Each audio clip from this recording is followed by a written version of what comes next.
nakosala nini mpo na nzoto nanga nasili kosala mpe nalembi nzoto yosengaki ngai masanga nzoto napesaki yo yolingaki bilamba ya motuya o nzoto nasombelaki yo yolingaki basapatu ya fiere nzoto nalatisaki yo lelo yokei na lilita nzoto natiki yo nzoto nzoto nanga nzoto oyokisi ngai soni nzoto nanga nzoto oyokisi ngai soni nzoto napesi yo biloko mingi nzoto yokei na lilita yopesi nga ata melesi te na maso nasaleli yo yopesi nga ata melesi te na maso nasaleli yo anga nzoto nanga nzoto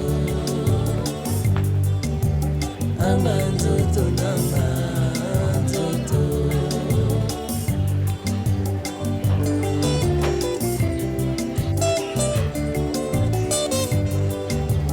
nasalaki nini mpo na nzoto vraiment nasili kosala mpe nalembi dollar franc CFA etikali pamba anzoto tobanda mpe molato yango kala nzoto esilaka te o bamama balataka zikida nzoto kanisa nanu batelefone ntango epanzaka nzoto kanisa nanu penyisho ntango epanzaka nzoto kanisa nanu modela afro ntango erenyaka nzoto kanisa nanu tokomi kolata bashimoku nzoto yo kaka na nsima tokomi kolata bamampa nzoto Acepso 3% ebunga nzoto tokomi kokata bugi derrière nzoto yo kaka na nsima tokomi kokata bara nzoto yo kaka na nsima tokomi kolata bakolon nzoto yo kaka na nsima tokomi kotiesa baplante nzoto yo kaka na nsima tokosuka wapi nzoto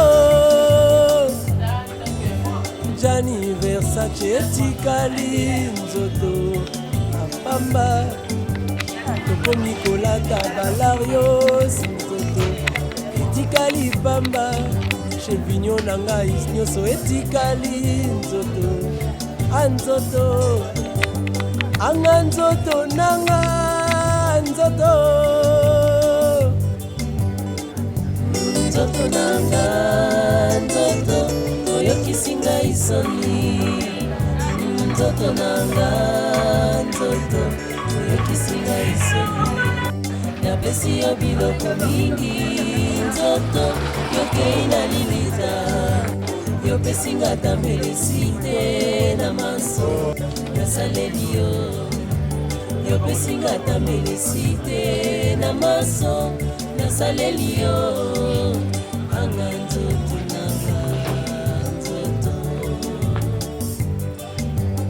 anga nzoto nanga nzoto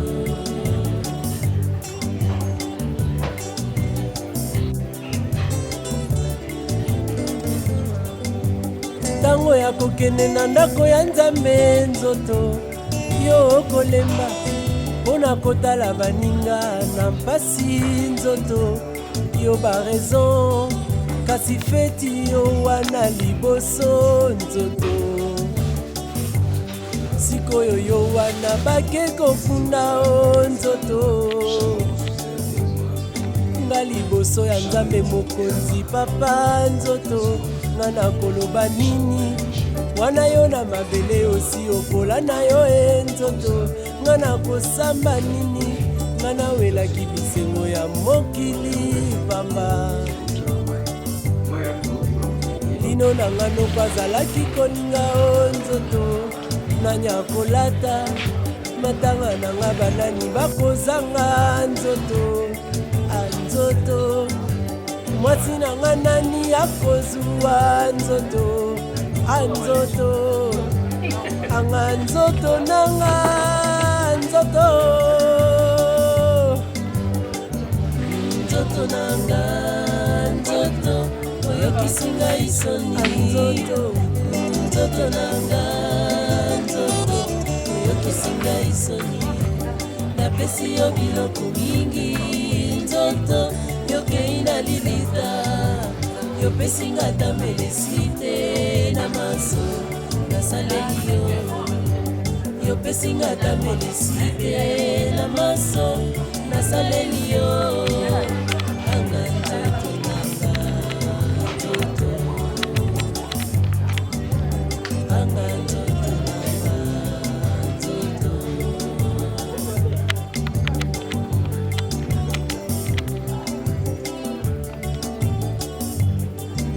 nzoto anzoto anzoto anzoto lelo tosuki wapi touta na mabele tokozonga mabele nzoto eloko pamba yo wana obandi kokola nzoto tenda lisusu nzoto ndenge olingaka nzoto osala fiere anzoto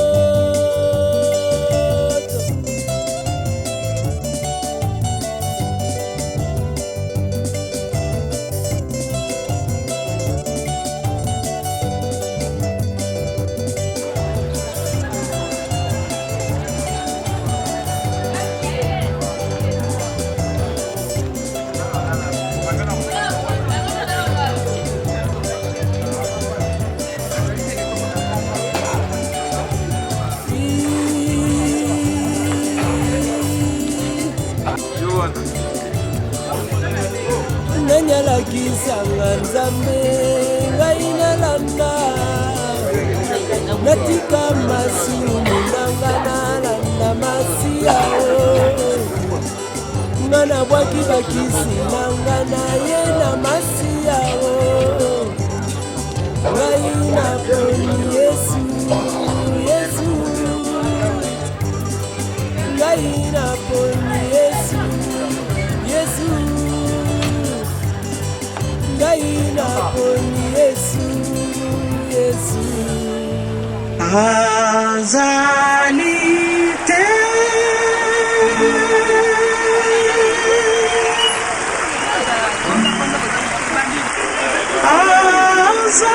azali te solo oyo akokani nani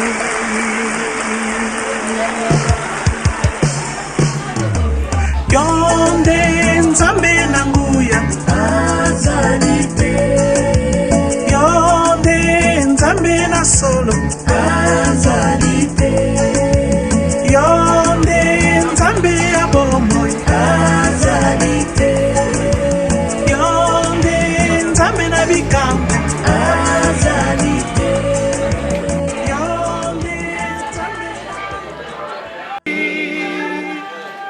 c'est toi qui nous fais vivre, tu es là au cœur de nos vies, bien vivant, oh Jésus-Christ, tu es là au cœur de nos vies, et c'est toi qui nous fais vivre. Tu es là au cœur de nos vies, bien vivant, Jésus-Christ, dans les secrets de nos tendresses, tu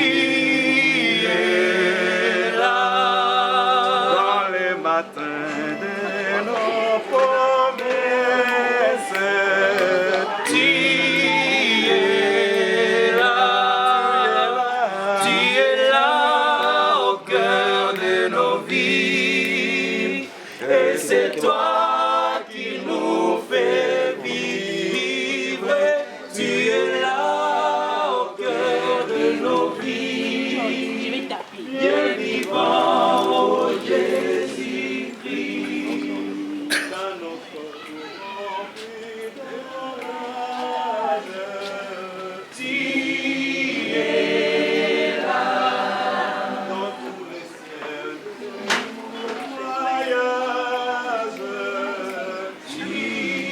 es là. Tu es là au cœur de nos vies. Et c'est toi qui nous fais vivre.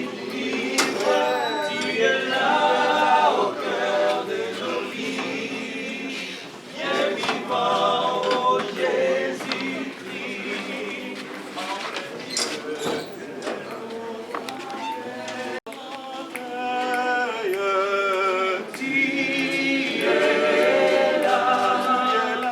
Tu es là au cœur de nos vies. Et c'est toi qui nous fais vivre.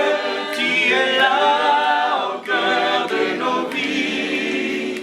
Bien vivant, oh Jésus-Christ. Tu es là au cœur de nos vies.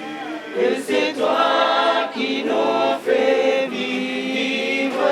Tu es là au cœur de nos vies. Bien vivant, oh Jésus-Christ.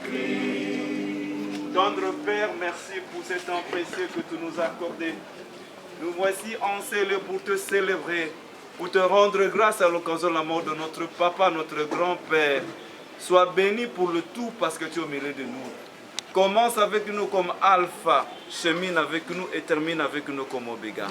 Père, merci pour le tout parce que toi qui avais déjà été ici, merci pour tes bienfaits. Nous t'avons ici prié avec foi. Nous te disons Amen. Amen. Voilà, sans plus tarder, nous sommes dans l'état de confinement. Je serai un peu bilingue parce que ce sont des bandes qui iront très loin. Il y a des gens qui sont à l'extérieur du pays, il y en a d'autres qui sont ici. Je vais essayer de mélanger entre le français et le lingala. Voilà. Avant d'entrer le vif de notre programme, j'aimerais d'abord vous présenter nos salutations les plus sincères pour être parmi nous, compter parmi nous ce soir.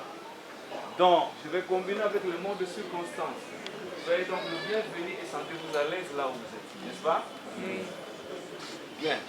Alors, cela étant, je passe directement au mot de circonstance parce que nous sommes en plein confinement. Je crois que le mobile qui fait que nous sommes ici connus, nous avons perdu un baoba à la personne de Papa Mamputu, Manda Gérard, qui n'est plus. Pendant qu'il était bien portant, nous avons été surpris dans la nuit de mardi à 2 h du matin. Le coup de tir va sonner de partout pour nous apprendre la mort de ce baoba qu'on a tant aimé, qui a vécu avec nous. Voilà ainsi donc. Nous serons très instants, nous ne serons pas allés plus loin parce que le confinement, il faudrait que ça soit très court. Mais nous allons faire l'essentiel de notre programme. Cela veut dire quoi? C'est aujourd'hui que nous serons notre papa. Nous allons commencer par un programme, en donnant la biographie de notre papa. Et ensuite, le petit-fils va donner le discours de la famille. Et enfin, nous allons passer à d'autres services de la prière pour la famille et ce sera la fin de tout. Voilà. Cela étant sans plus tarder, nous allons éviter notre pasteur Stani de pouvoir procéder à la prière d'action de grâce. Il est déjà là, je crois. Il est là, pasteur Stani est là. Il peut nous acheminer il peut continuer avec la prière d'action de grâce.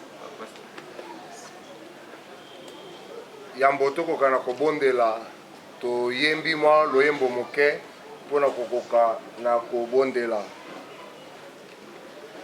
Hakuna Mungu kama wewe, hakuna Mungu kama wewe, hakuna Mungu kama wewe, wewe Mungu wangu. Oh, hakuna Mungu kama wewe, oh, hakuna Mungu kama wewe, oh, hakuna Mungu kama wewe, wewe Mungu wangu. Wewe ni Alfa na Omega, wewe ni Alfa na Omega, wewe ni Alfa na Omega,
bilenke bene nzambe malamu nini tokoki lisusu na kolobela oyo ya malonga soki ezali kopesa yo merci te ekoki kolekela bato na mayele koloba ete lolenge kani na circonstance ya boye moto akoki na koloba merci kasi biso tozali koloba merci mpo na bomoi ya mosali na yo oyo ezali Gérard Mamputu yo opesaki nzela ete akoka na kobotama na eleko ya abotamaki ezalaki na baninga na ye oyo bakufaki mokolo oyo abotamaki na kokola baninga mosusu mpe bakufi yambo na ye kasi yawe na bibele opermettre ye akoma kino na mbula oyo atikeli biso na yango nde tozali kolobela o merci mpo na bomoi na ye.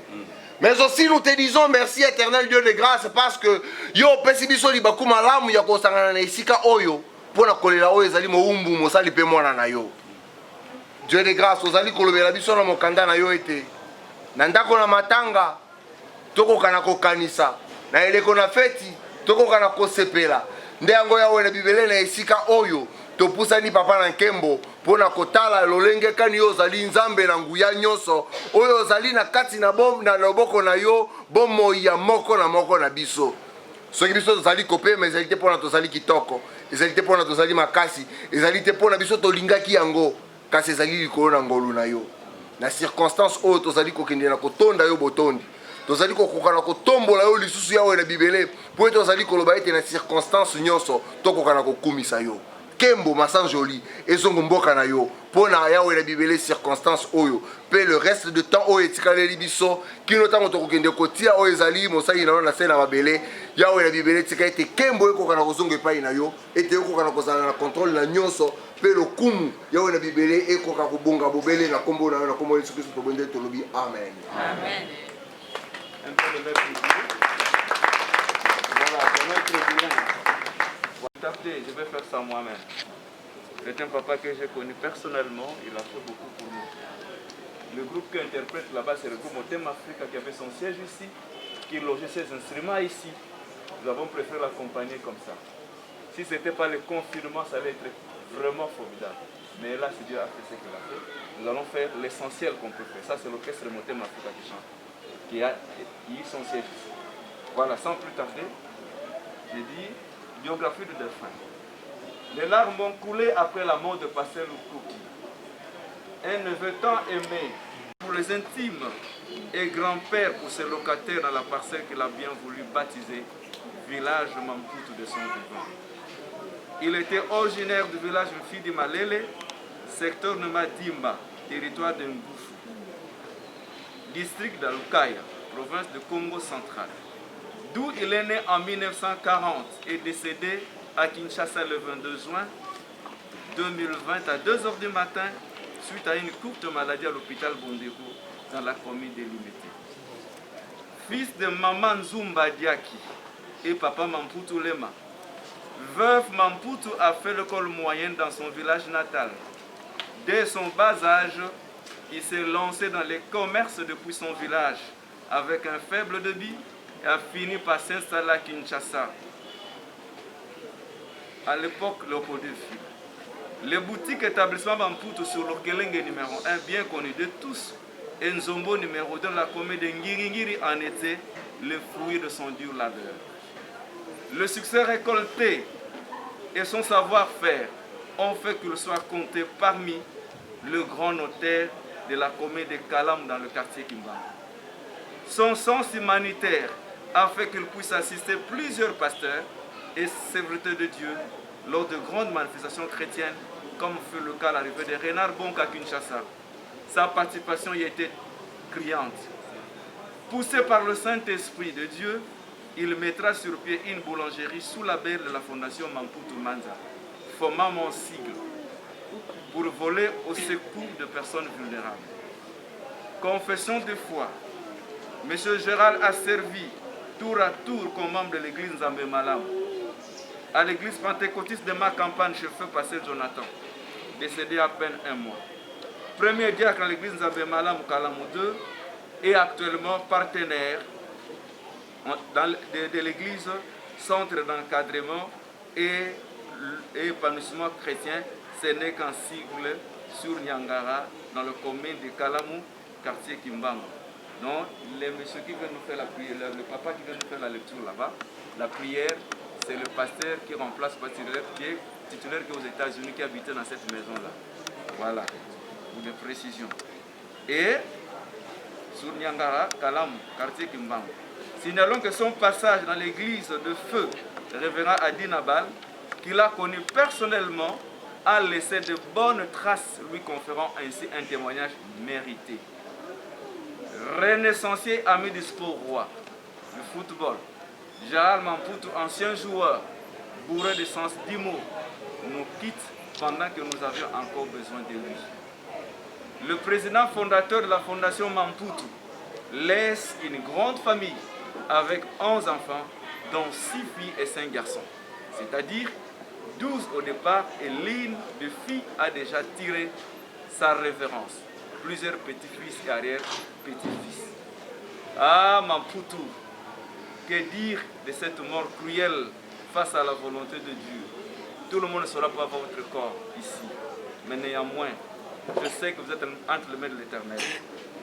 Manza, merci pour tous vos bienfaits. Gérard, notre papa, notre grand-père, notre conseiller, notre ami de tout le temps, là où vous êtes, que Dieu vous accueille dans son royaume. Général, le gros baobab, nous ne saurons dire à Dieu, peut-être que le mot au revoir vous convient, parce que vous dormez pour la résurrection dans l'espoir de nous revoir au ciel. Papa Mampoutou, Manja, Gérald, nous ne vous oublierons jamais. Gloire et l'honneur soient rendus à Dieu pour votre repos céleste. Lui qui a donné et a repris votre âme. Je vous remercie.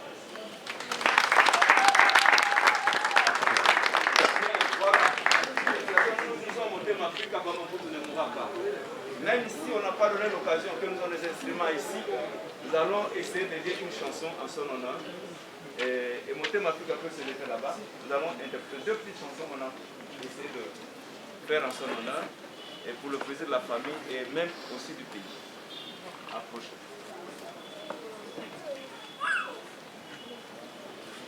Le Seigneur est mon sauveur. Alléluia. Il est tout pour moi.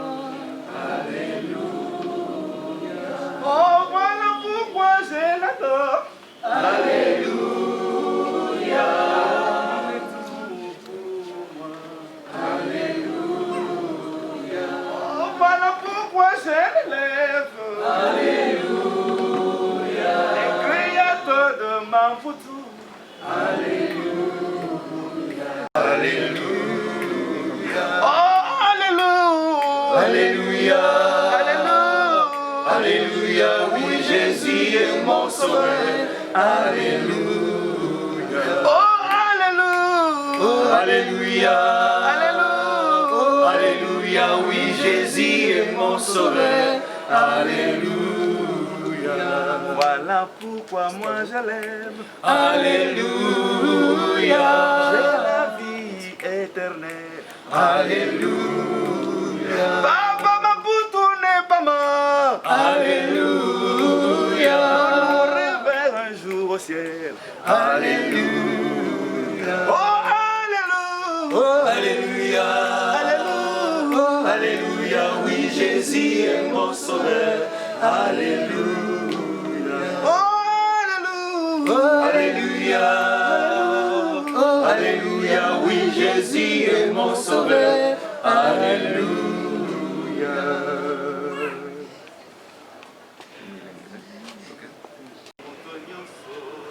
Mosusu ezalite tokolala pomie na elika ya kosekwa. Kende malamu papa, komokolo ya suka tokomonana. Oh, Gérald, kende malamu papa, komokolo ya suka tokomonana. Oh, Mampoutou, kende malamu papa, komokolo ya suka tokomonana. Montem Africa balelia, kende malamu papa. Pastere lukoki, ezali wate, o mokolo ya suka, tokomonana. O merbuka, kende malamu papa,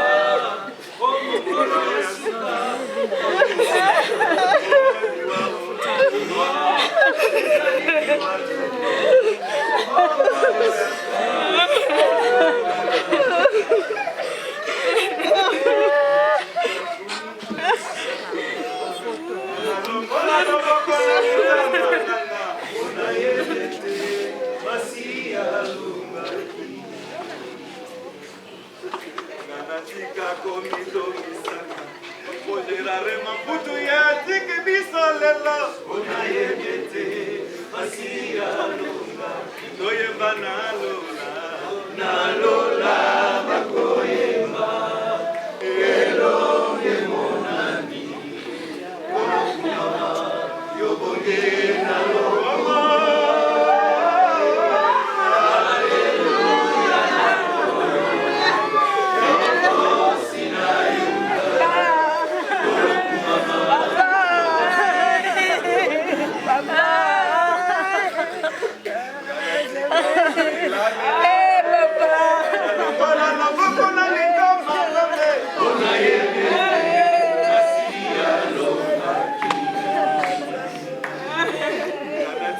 Komitungisaka Nzambe Bona Gerale Mampunga Zana Morge Nzambe Bona Yebete Masia Longaki Akose kwa Nzambe Nangaye Nalola Bakoyemba Elonge Monani Kolokumama Yobongi Nalokumo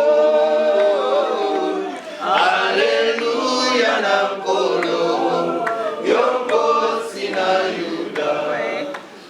Mama, yobongi na lokumu. Ozalinya sapola ngai, ozalinya sapola ngai. Motema nanga tonda lesengo, motema nanga bate akimya. Ozalinya sapola ngai, ozalinya sapola ngai.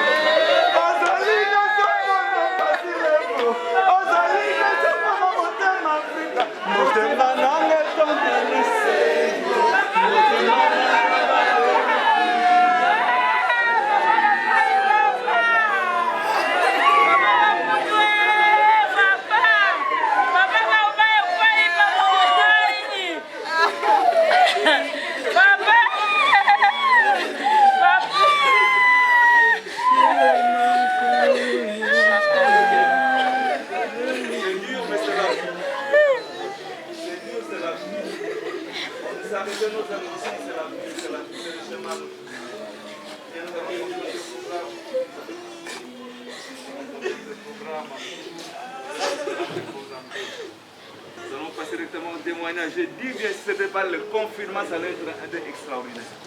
Mais Jésus, quand il prêchait à l'époque, il n'y avait pas de micro. Même dans le confinement, nous avons loué ce Dieu-là qui nous l'a donné. Bien, sans plus tarder, nous allons appeler Philippe qui va faire la lecture pour nous faire le libellé de son contenu. C'est le petit-fils Mamputu qui va parler à la place de la famille. Et je l'ai choisi parce que c'est un beau texte qui nous fera du bien. Il va faire ça aujourd'hui. Aussi, au cimetière, il va faire l'oraison du monde. Philippe, à toi. Avec le peu de temps que nous avons, compte tenu des réalités des Covid-19, nous avons tous intérêt à respecter les gestes barrières et à résumer.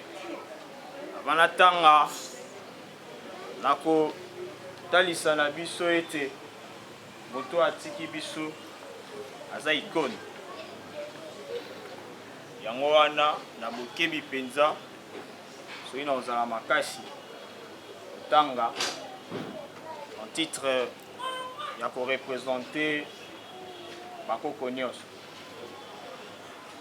Occlusion du petit-fils.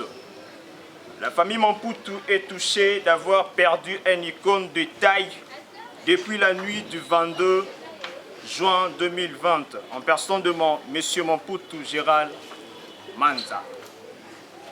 D'abord, c'est avec un cœur plein de chagrin que je vous offre le libellé de cette lecture.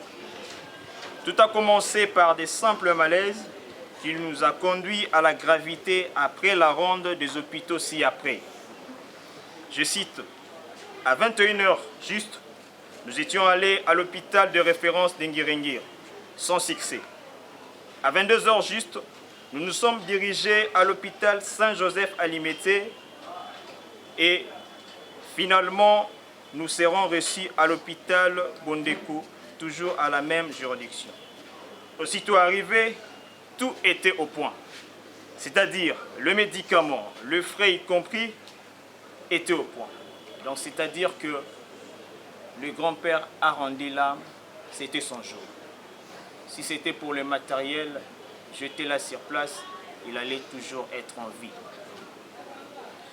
Nous nous sommes orientés, nous nous sommes orientés vers la salle d'urgence.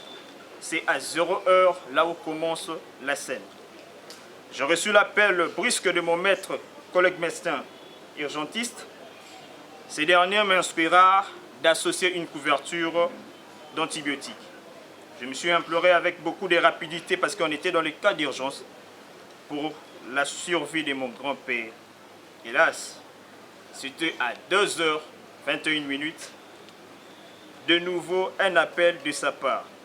Ensemble avec le médecin urgentiste, faire les constats. Malheureusement, l'inévitable était arrivé. Grand-père a rendu l'âme. Avec beaucoup de respect que je vous dois, si nous pouvons nous lever pendant 1 minute pour honorer sa place.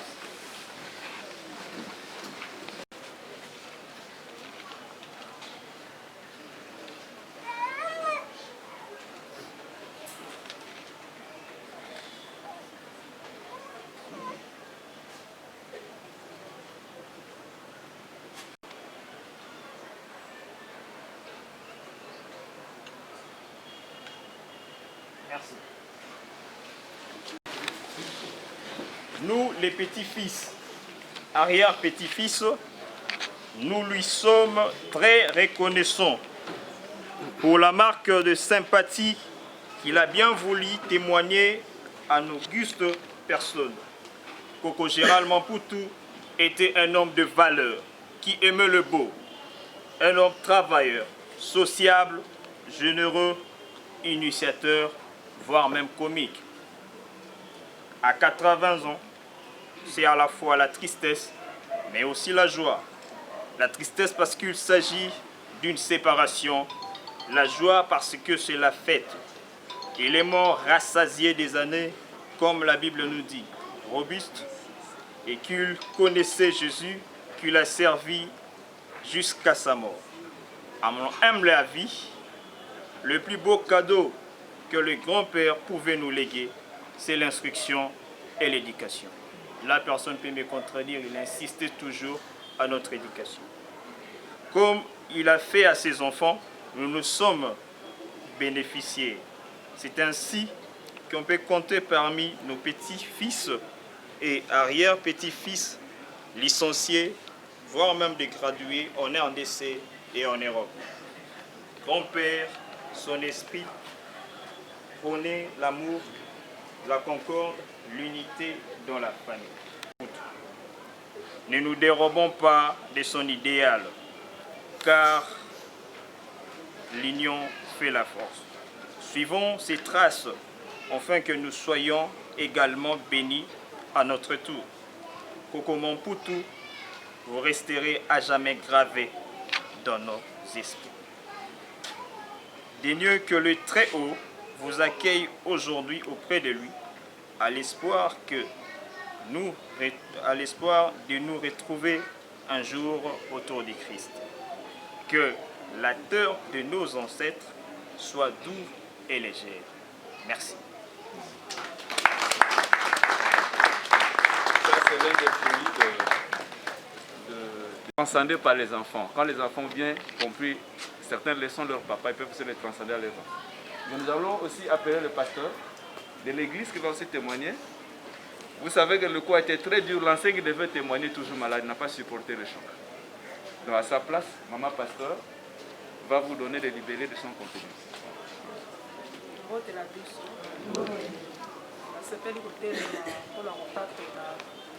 natina ya papa oyo atiki biso na mokolo na lelo nazwaki ngolu ya kofanda na ye mingi ya 5 à 6 ans nazalaki ntango nyonso pembeni ya papa oyo.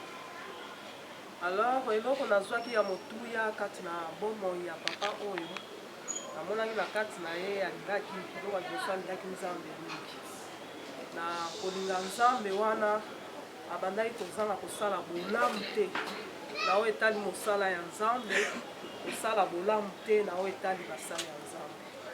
Na ntango nyonso soki bosenga eza kati na eglize, malgré na batango ya suka abandaki lisusu kokoka kotambola te, mais na kati na ye abandaki kaka kotuna.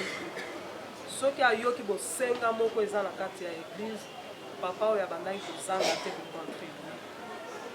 Soki ayoki neti biso bamama tozwaki ngolu ya mars ya année oyo te, ya année passée na réunion akotuna bamama combien bayaki na réunion, e asala basurprise moko agréable epai ya biso bamama.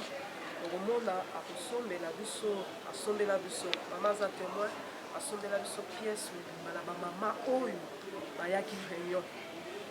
Alors à chaque fois soki naza pembeni na ye abanda kozanga te kosala bolamu na yango biso bao tozwi ngolu oyo nzambe atiki biso nanu na bomoi tokontinue kosala bolamu na zingazinga na biso na bato nyonso nzambe atie pembeni na biso. Soki ozwi occasion ya kosala bolamu, kosala bolamu. Bolamu efutaka, bolamu ebatelaka, bolamu epambolaka, bolamu mpe efungolaka nzela malamu mpona ntina na bomoi ya moto. Papa oyo akei na misala na ye nzambe ayebi oyo asalaki na se na moi oyo. Biso bao tozwi ngolu ya kotikala tokontinue kosala bolamu ekozala malamu mpe mpona ntina na biso. Tika nzambe apambola bino. Alléluia. Maintenant je deviens kilo. Témoignage nanga mwana motali kombo ezawana parce qu'elle a fait beaucoup. Papa Maputo kutanaki na tango azo encadrer bana ba orphelin.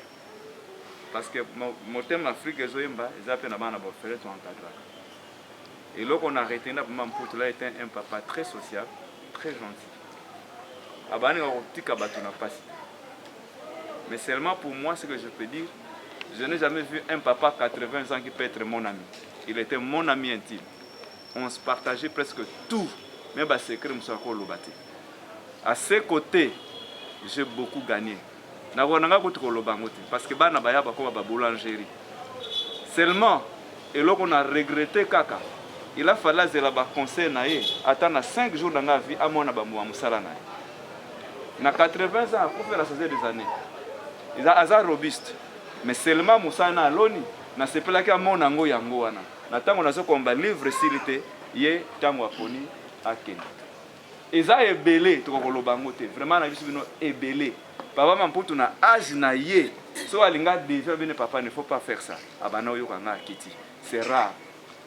Yango wana pona nga témoignage nanga Maputo akufi bien. Bana bo sepela. Nous avons été des amortisseurs. Il vous a béni tous. Vous allez na bolingo parce qu'il prenait l'unité. Mais pona soukisa na kozala na esengo mingi parce que samedi toyembaki na ye mingi, dimanche na yaki te, lundi akufi. Na koyemba ngamo ko nzembo banzembo bela ya bana kolinga mingi mais oyo pona ngai na lelie personnellement na nzembo oyo tola nango ensemble ya.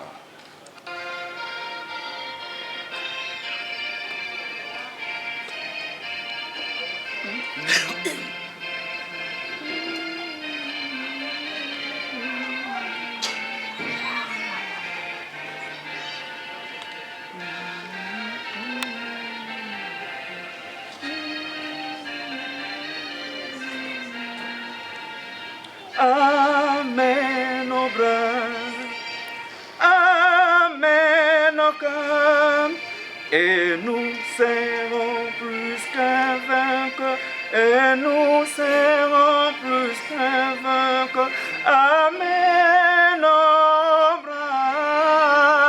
Amen, au cœur. Amen, au Seigneur. De foi, de hardiesse, de force et de sagesse, de ferveur de nos Seigneurs, d'invisible ardeur, oh, nous régnerons. Amen, au bras, amen, au cœur, et nous serons plus qu'un vainqueur. nous serons plus que vainqueurs. Amen, Abraham, nos cœurs.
Locataire moko asenga témoigner ndenge baloba Ève na biso kazali passé pas témoignage de papa. S'il est là, il peut se lever venir témoigner. Voilà, locataire va témoigner. Maté kati na siko sona lodi bona papa mapute na mwasi na mama buka malgré ça tika pe biso kana ngana mbana atomba na tout ça qui 22 ans ya ki locataire en tout cas na mona ki oyo donc il va mola balba ki locataire les a passe na mona ki te komi péché ko za locataire ya suka to za ki na avenue Movenda na Ngiringiri. Donc tovanda ki na tozo mbongo tozali ma problème ko futa mbongo anda ko te chaque fin du mois so ekuta le 30 bazwi mbongo na bango mais soko monde bandi ko finga ko banda mwana muke eza ba neve eza ba cousin bazo uta wapi donc tozo mona ka yango eza nini penza nda minanga to bien très photo longa ka place papa ke ko luka ba ko zoya na ba commissionnaire na yolo no bakenga bino okete il faut na luka elongi ya nzambe na yebi te pourquoi na okutaka na mindono afanda kaka neti mutu naza na nga kofutela ndako eza pasi eza kaka ya mabe esimba te bakepe kuna esimbi pe te kozonga bazozonga bakota na komisionnaire moko na nzambe toyeke na nyangara ndako ezali bakoti papa bakutane pe moko mpe ezali mbongo ezali bapesi mpe mbongo ya ndako papa azongi na ndako abi tozwi ndako ngapi na yolo no abi te kuna esimbaki te tozwi na nyangara ezala kaka libondeli nzambe na nga ayoki yango mais bien aimé en tout cas ndenge navandi na libota oyo namona nani bayera modele wana te namonaka te epuis so bamama bokobima na ndako soki bozwi esika na bino donc apambolaka biso makasi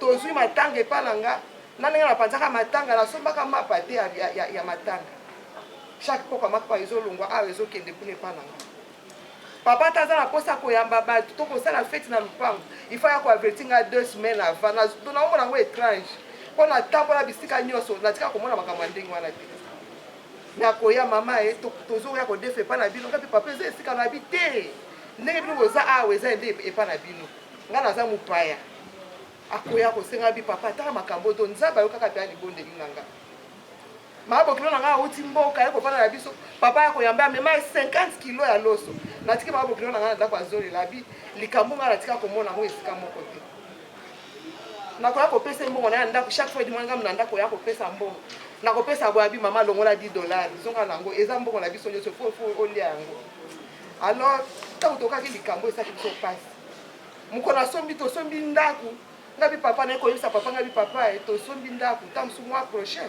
tokobima tosombi ndako na salon ayi mama bobima mpona ni botiaka balocataire kuna bovanda na bino kabi papa toza bana nzambe ntango na ndole epa nzambe apesa biso esika nangi mpe nzambe amona mpenza ke tosepeli ndenge ayoki libonde na biso tofanda na lipamboli abi mama kosala bongo te bovanda kaka biso bofutiaka locataire kuna kabi te ezala bongo tozalaki kuna toyebaka te azalaka na mwasi azalaka na bana mpo ndenge tokutala bacalvaire mosusu na bana na nini nde bakoya kotia bino makelele mais ata mokolo moko te mama buka koya kaka wana omona ngambo nde nakola ata mosu nake kopesa mbote mokolo papa Gérard ayaka kovanda na biso kuna ngai bien awa ata mosu ekosila semiki na ngai bi awa boye kovanda na mwana na ye ekosila donc awa mpenza ekobeba mais tovanda neti biso nde toza bako lupango bango balocataire donc tovandaki ondele famille nando baka papa nzambe apambola bino nzambe azala na bino eloko naza kotonda nzambe donc eza neti soki nalongwaka na bisiko na nde komona pasi mpe nasombi ndako ntango so balocataire nanga bamona mpe pasi mais eza leso moko epesa ngai naza na ndako na kasavu balocataire baza wana donc balobaka tuka ochasse nini tozwa na mama oyo mponga na bino atuka place na utaki asuka ava nazwa esika koboti nasomaki ndako mpo navandaki na kimia nyonso epi na lipamboli na nde kopesa biso mpe kosoma ndako na biso nzambe abatela mwasi ye bisika bazali na bana elanda ata na bokoko nano bapapa gira bolamu ya papa na bino elanda ata bana na bino tina suka nzambe nazongisela bino yango nabaki nakolonga ya pamba te fo natatola oyo monene na nzambe asala na nzela ya papa oyo atako atiki biso lelo amen.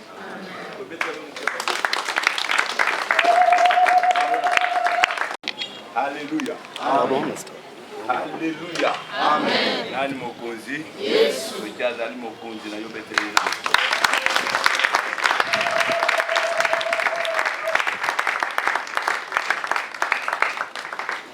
Na pamboli nzambe liboso na kopesa lendi si moke toza na yango nalingi d'abord kotémoigner mpe bolamu ya papa bengaka ye muze na baoyo baswahili bayebi aza nani muze aza d'abord mokolo sage papa azalaki malamu mpona biso nous avons bénéficié ya bolamu na ye azolela alobi kala nyonso nayebaki eglize oyo wapi te fale nasalela bino azalaki na posa ya kosalela biso. J'ai toujours prêché que nous devons adorer Dieu dans nos chambres à partir ya papa boza na ye te moko nsima na ye te ye moko azokanisela nzambe na chambre komona mbongo eye komona tindi mason nsima na main d'œuvre nyonso asombi ye moko baye babongisi église vraiment nzambe wana akanisa puisque ye alobi 4 générations bana bakoko na bakokololo babénéficie bolamu ya papa témoignage à mibale ezali mpona kopesa message epai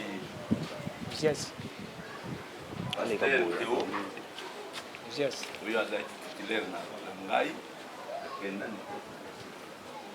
États-Unis vraiment ntango nabengaki il a pleuré alukaki koyeba abeli na bino j'étais aussi surpris puisque dimanche ezalaki na ye ndenge ye surprise. Maman, il a voulu que tu transmettes le message à la famille et qu'il est de cœur avec eux. Vraiment, tu n'as dit que Zambé a canissé.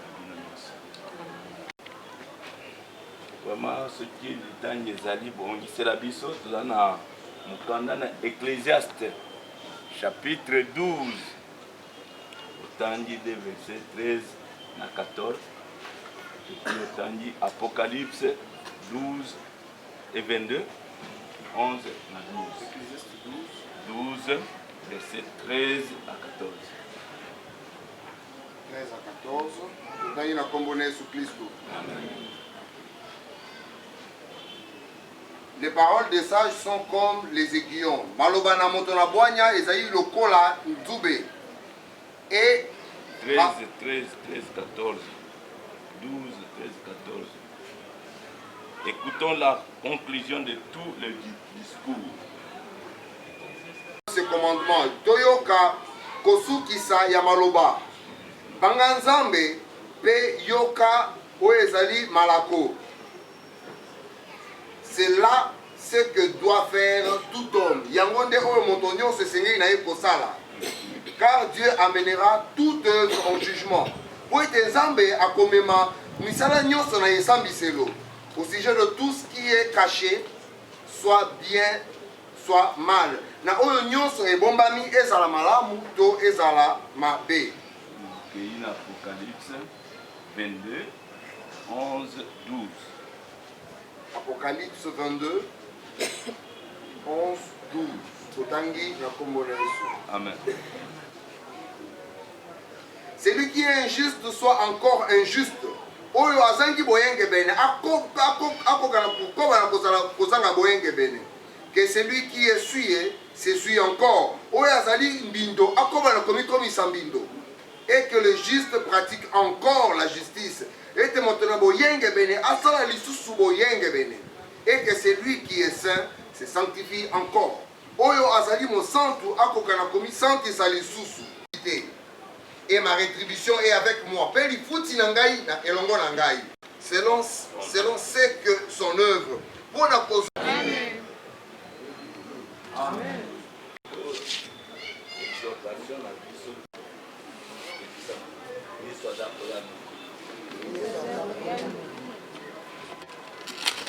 Papa, maman, tosangani awa.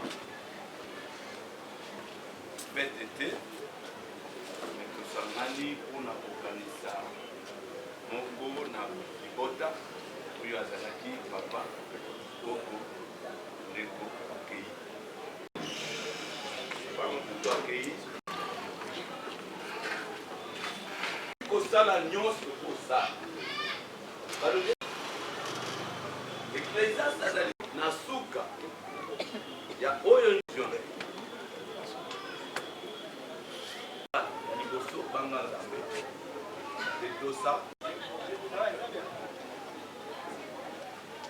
mais tozali kopesa oyo nzambe azali kosenga la vraie religion. Nzambe azali kosenga yo ete otambola na kobanga nzambe ntango ozali na bomoi. Bible elobi ete ne te vante pas du lendemain, car tu ne sais pas ce qu'un jour peut enfanter. Lobi eza ya yo te. Tozalaki na papa Gérard dimanche. Rien ne pouvait démontrer que papa akokaki kufa lobi ezali koya. C'est pourquoi toponi lilendisi oyo ete esunga yo. Bongama Yesu aza koya. Siko kotambola kobanga nzambe ezali nini?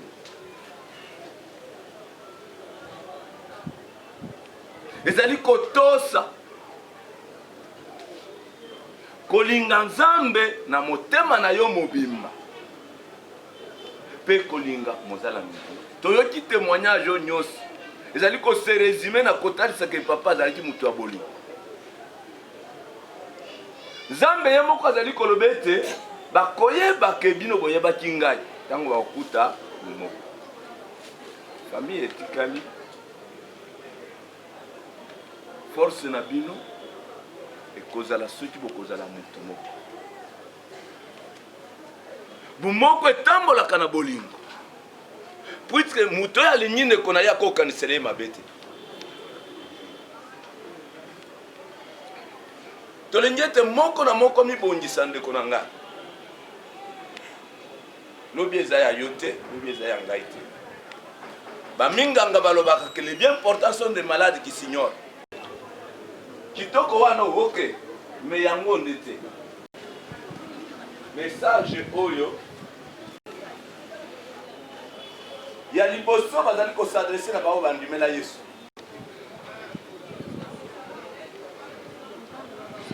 balobi ete pratique encore la justice soki oyebi kosala malamu ndeko na nga koma na kosala malamu que celui qui est saint se sanctifie encore mibulisa lisusu puisque bible elobi soki moto ayebi kosala malamu asali yango te asali lisumu kategorie ya mibale ezali ya baoyo bazali na mbeba bazali na libanda na liloba na nzambe ngai etamboli na bino soki otelefala bawana na maloba alors salaka nde yo po ete lifuti mpo nazali koloba ete j'ai combattu le bon combat nasuka alobi ete j'ai gardé la foi na mokanda na Luc azali koloba ete ntango mwana na moto akoya akokuta kondima na mokili oyo toza na confinement toza na situation oyo tozomona lelo bandimi ya eglise bazali me bandimi na nzambe mpe bazali na nini tout le temps depuis baconfina nayebi te mokolo nini osimba bible otanga ozozela paster te paster mokolo wana mpe akosambisa abi ete nakoya nakosambisa moko na moko nakopesa moko na moko lifuti na ye kolandisama misala na ye non bien aimé na occasion oyo naye korapele ye lisusu kezongela motu moko te akweyaka tikalaka ya kotandama soki obeti libaka okwei esengeli osala nini otele kwana pokwa na lelo nalingi korapele makanisi na yo ya koyebisa yesu aza koya soki yesu aye te liwe ezali nzela oyo papa aza elombe il est parmi les robistes 80 ans ezali moke te espérance de vie pour les africains ezali ya ba 45 ans 45 à 50 tala kaka omoni déjà 50 oyo ozali kosala ozokoka kosala yango lisusu te na moke ya temps oyo etikali mais moi je prie que nzambe abakisela yo okoma 70 okoma 80 lokola papa Gérard wana nde prière na biso ya koloba ete nzambe na moma oyo nano azwi biso te bongama ozalaki na nzela ya injustice ya kozanga boyenge ebeni nalingi kotanga misala nyonso ya mabe te awa toye kokanisa papa atiki biso me néanmoins tolingi korapele ete non ya yo mokolo mpe ekozala me mokolo wana okozala na situation nini yango nde motuna na biso message ya koloba ete yesu aza akoya na lifuti ya moko na moko sala ete misala na yo ndenge tozoyoka puisque balobi ete awa na mokanda na Matthieu chapitre 18 verset 18 nzambe alobi ete oyo bino bokangi na se esali nini ntango bozotatola malamu awa oyeba ete meme na likolo nzambe oyo amonaka dans les secrets alobi ete oyo ebombani il a dit ce qui est caché bien ou mal mais ce qui azali kosala malamu wana oyo ozomona wana nzambe mpe amonaka yango akotangela. Sans plus tarder, famille, rapidement, on va prier pour la famille. On va prier pour la famille, on va combiner l'action de grâce. Famille, membre de la famille ne se bat les calimousous, on va prier pour eux. Mambo ya famille. Famille Maputo, bali kanibuso va prier. Tout le membre de la famille Maputo. On les kanibuso. bakoya bango nyonso te baoyo famille bakoya kusana papa mama eza nécessaire ngona te lupambo lekana ti 4e génération yaka kozwa ngo obakimaka makambo efungwama yango moko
basali na Nzambe baoyo bazali kati na biso soki oza kuna cause du sang de l'agneau et à cause de la parole de leur témoignage.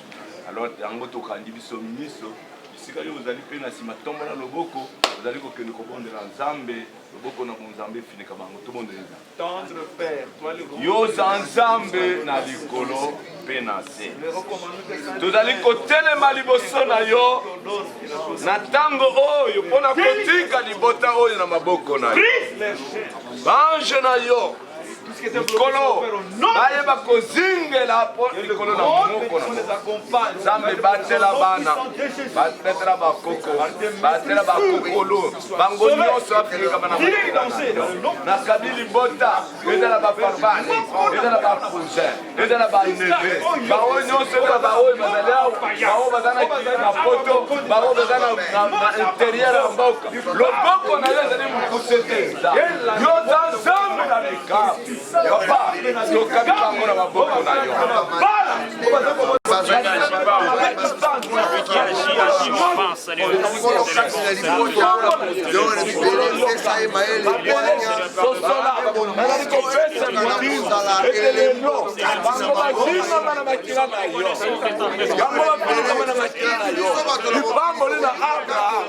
ya Jacob pe ya Israel ezala partage ya moko na moko na kombo na Yesu na kombo dans le nom de Jésus-Christ. Seigneur notre Dieu na yo kopambola libota oyo po ete yo olobaki ete baoyo tokopambola bango bakopambola bapambolama na kombo na Yesu. Nzambe pambola bana pambola bakoko pambola bakoko lolo bazala awa na Kinshasa bazala na Congo central bazala na poto bisika nyonso bazali loboko na yo ezali mokuse te tikete nkolo okanisa ndenge olobaki ete a cause alliance na papa na bino David nkolo Salomo ameritaki te ni bakoko na ye bana na ye bameritaki te alliance Nzambe tozali kopambola bango yango tozali kopesa mitindo ete oyo nyonso ezali bokauti bobola bitumba nyonso ya molili ezali kopakata mbango na kombo na Yesu. Seigneur na pamboli bango lipamboli na yo ezali multiforme pesa bango miso pesa bango bonne santé babala babota bakende liboso au nom de Jésus na kombo na Yesu. Seigneur donne gloire à ton nom pas à nous Donne gloire à ton nom. Puisque la Seigneurie règne au milieu de cette famille. Au nom de Jésus, nous disons Amen. Amen. Applaudissez-nous d'abord.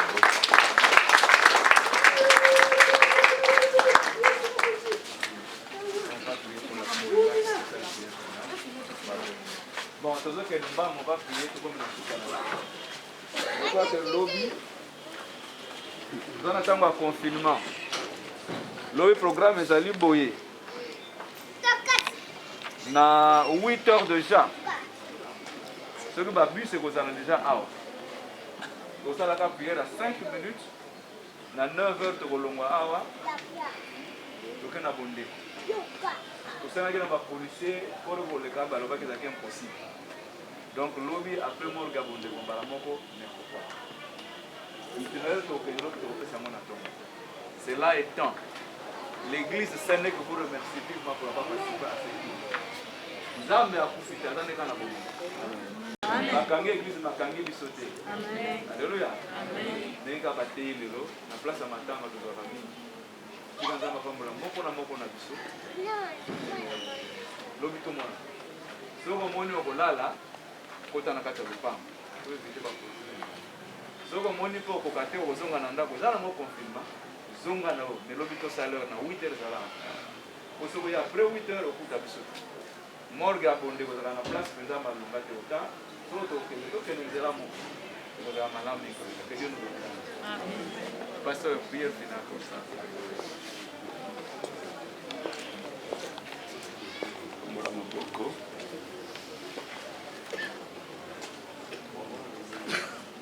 Zambe merci lisusu papa. Yo telemi ozali koloba. Ete na mukolo wana okoloba ete nazalaki malade. Oyaki kotala ngai. Apambola yo ndenge ye awa. Otiki liboso otiki misala otiki onyonso okai kopesa yo peut-être bénéfice. Oye kolela na bandeko na yo. Nzambe akanisela. Nzambe loboko na no Nzambe pambola ba membre ya organisation. Pambola orchestre Motema Pri. Pambola pasteur ici. Nzambe mona pambo. On a ba sacrifice nyonso bazali kosala. Yo lobiete tu n'es pas injuste pour oublier o nyonso tosala kanisela. Nzambe na lola to bandaki na yo. Pambola ba offrande oyo. Pambola action de grâce oyo. Boko na yo na Nzambe pambola bisike wuti. Kolo merci mille. Nous allons recommander suite ya programme. Vous allez Nzambe longo na biso. Kino to kopanza. Kino to kokeno konda papa zana na biso. Ba oba kolala. Que tu assurer sécurité dans le pango oyo. Bawe bakozonga facilité bango transport pesa bango un transport d'allégresse. Ozondisa moko na kimia. Esther moto komona na lobi tokozanga lisuru komisa yote. Ozanzambe lelo lobi pe libe na libe. Na kombo na Yesu mokonzi pe nde tobonde tolobi amen. Partageons la grâce.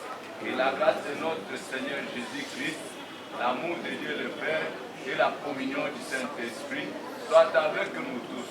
Oui, le bonheur et la grâce m'accompagneront tous les jours de ma vie et j'habiterai dans la maison de l'Éternel jusqu'à la fin de mes jours.